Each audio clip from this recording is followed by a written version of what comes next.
Forsloff. I'm going to be performing a comedic monologue entitled The Fear Responses by Emma Ashby.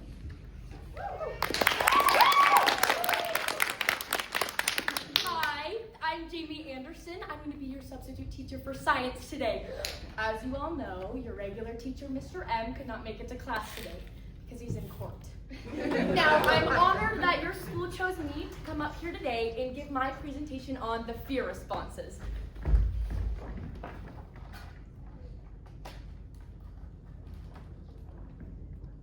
Now, I love puzzles. I've always loved puzzles. Ever since I was a kid, I thought that so many tiny little pieces of cardboard could all come together and form such a complex and intricate piece of art. It fascinated me. I would stay in during recess and put together puzzles, but I could never finish them. There was always a singular piece missing. I would spend weeks looking for that missing piece, but I could never find it. So I improvised. I would cut out the shape of the missing piece into a cardboard cereal box, colored it in how I imagined it would look, and finished the puzzle. I always put in my little own personal touch into every puzzle I reassembled. I later realized that Nick, my schoolyard bully, had been stealing the pieces to mess with me. But I didn't mind. I had found my own way to finish puzzles, a way that nobody could mess with. Flash forward 12 years to me sitting in the schoolyard library, racking my brain at a simple psychology study. The concept of fight, flight, and freeze. Something about it never quite sat right to me. I never experienced any of these things when threatened, but why? I then realized there was a piece missing, a hidden fourth response. Ladies and gentlemen, I present to you now my greatest discovery of all. I present to you fight, flight, freeze, and further research, I have discovered that this is a completely new concept, and that I was completely right. If you had told me 3 years ago, back when I was in culinary school, that I would soon make one of the greatest discoveries in our lifetime, I wouldn't have believed you. But look at me now, and all I had to do was add my own personal touch.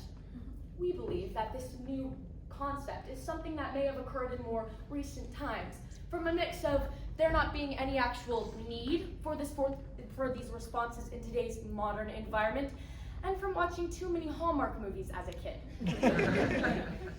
But Jamie, what do you mean your own personal touch? How did you discover this fourth response? Well, I discovered it through observation. I first noticed it in elementary school. My friend Jasmine was just like any other regular kid. But Nick liked to pick on her. Every day during recess, he would take her lunch money so he could buy an extra chocolate milk with his, and Jamie did not like that. So, one day, he thought it would be extra fun if he would mess with her a bit before he took her money. So he went up behind her and yanked her pigtails. Instead of turning around and punching him in the gut like any regular kid would do, she turned around, grabbed Nick by the face, and kissed him. Why would she kiss him? She and her teacher didn't know why she would do such a thing, so they decided it would be best if she would stay in during recess and play with puzzles instead. She did not like puzzles. She was a dumb kid, and puzzles are not for dumb kids. Or that time in middle school when she went to a haunted house and came out with 7 different numbers? 7! I don't even like men!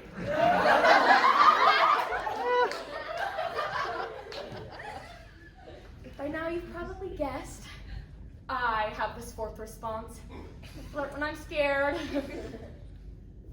But Jamie, that doesn't sound that bad. Flirting is an important and useful life skill. No! No! You have no idea how hard it is to have this fourth response. I tried to go on a date with my phone bill. I gave my number to a spider. I tried to kiss the concept of heights. I never wanted to be a psychologist. I wanted to be a baker.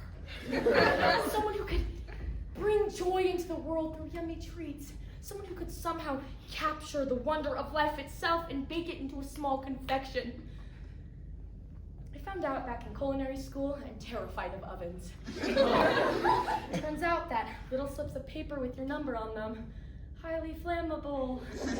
I burned down the entire West Wing that day. I am in debt because I gave my phone number to an oven. am in debt because I gave my flippin'